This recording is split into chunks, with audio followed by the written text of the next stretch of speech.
Hi friends, good morning, Sairam, శుభోదయం. Welcome to my channel.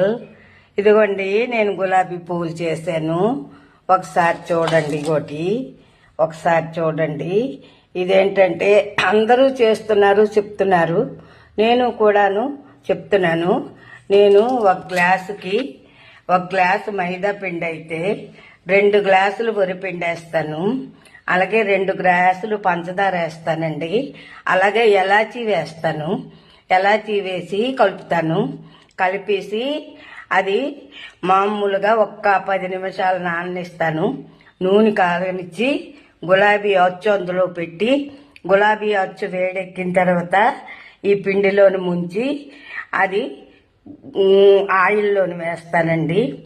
ఆయిల్లో వేసిన తర్వాత ఒక్క మారు అటు ఇటు తిప్పి తీస్తే గులాబీ అచ్చు అయితే నూనెలోనే ఉండాలండి.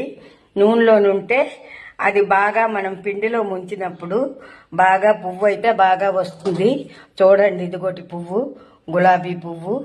దానికి ఏంటంటే గులాబీ పువ్వు ఇదిగోటి చూడండి. మామూలుగా ఇలాగంటే ఇలాగా కిస్మీగా ఉంటుందండి. కిస్మీగా ఉంటుంది. అందరూ చేస్తున్నారు, కాదనలేదు. నేను చేసే వెరైటీ మీకు వీడియో చేస్తున్నాను. ఈ వీడియో మీకు నచ్చినట్లుగా అయితే ఒక లైక్ ఇవ్వండి. ఒక లైక్ ఇచ్చి షేర్ చేయండి. షేర్ చేసి కామెంట్ చేయండి. కామెంట్ చేసిన వాళ్ళందరూ తెలుగులోని అనువదించండి.